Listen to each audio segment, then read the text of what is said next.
Around the next corner we split up to search for an exit. The first door I tried opened into a long, narrow room filled with work tables. No sign of a way out.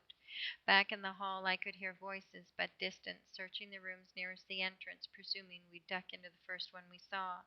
Hurrying toward the next door, I spotted a figure in the room across the hall. I stopped short, but too late. I was already standing in plain sight. As I pulled my heart from my throat, I realized the man had his back to me, dressed in jeans and a plaid shirt. He was the same size as the man with the gun and had the same dark hair. I didn't remember the plaid shirt, but he had been wearing a jacket. He had stood on a raised platform, gripping the railing, looking down at a big industrial saw. He seemed intent on whatever had caught his attention. I took one careful step forward. When the man shifted, I froze, but he only seemed to be readjusting his grip on the railing. I lifted my foot. The man did the same, stepping out onto the lower bar of the barrier. He climbed onto the railing and crouched there, hands gripping the bar. Something moved below him, and my gaze shot to the saw. The blades were turning, spinning so fast that the glint of a distant emergency light bounced off like a strobe. But there was no sound, not even a motor's humming. The man tested his grip on the railing, then suddenly he pitched forward. I saw him hit the blades, saw the first spray of blood, and fell back against the wall, my hand flying to cover my mouth, but not before the first note of a shriek escaped. Something, some part of him, flew from the saw, landing in the doorway with a splat. I ripped my gaze away before I could see what it was, staggering back as running footsteps sounded behind me. Arms grabbed me. I heard Simon's voice at my ear. Chloe? That there was a man. I balled my hands into fists, pushing the image back. A ghost, a man. He jumped onto a saw. Simon pulled me against him, his hand going to the back of my head, burying my face against his chest. He smelled of vanilla fabric softener with a trace of perspiration, oddly comforting. I lingered, catching my breath. Derek wheeled around the corner. What happened? A ghost, I said, pulling away from Simon. I'm sorry. Someone heard. We gotta go.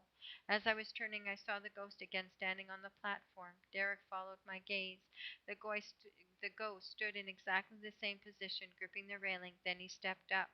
It's repeating like a flip loop. I shook it off. Never mind. We have to go, Derek said, pushing me. Move. As we started down the hall, Ray let out a piercing whistle. Did I say softly? Derek hissed under his breath. He veered into Ray's hall to see her standing at a door marked exit. She reached for the handle. Don't! Derek strode past her and cracked the door open, listening and sniffing before pushing it aside. See? That warehouse? The one like a mile back there, Ray said. Quarter-mile tops. Now go. We're right behind. His head whipped up, tracking a sound. They're coming. They heard the whistle. You guys go, I'll distract them, then follow. Simon said. I've got your back, Chloe. Take Ray and run. Derek opened his mouth to argue. Simon cut him off. You want distractions, he whispered. A spell and a wave, his hand, frog rising. I'm your guy. He turned to me. Go, we'll catch up. I wanted to argue, but again there was nothing I could offer. My powers had already proven more hindrance than help.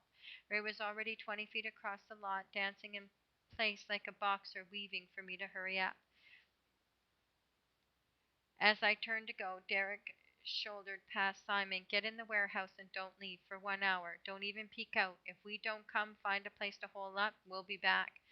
Simon nodded. Count on it. Don't stay in the warehouse if it's dangerous, but they'll be our rendezvous point. Keep checking in. If you can't stay, find a way to leave a note. We'll meet you there. Got it? I nodded.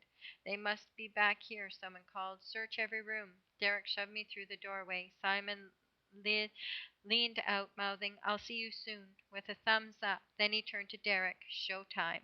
I started to run. Love you, baby girl.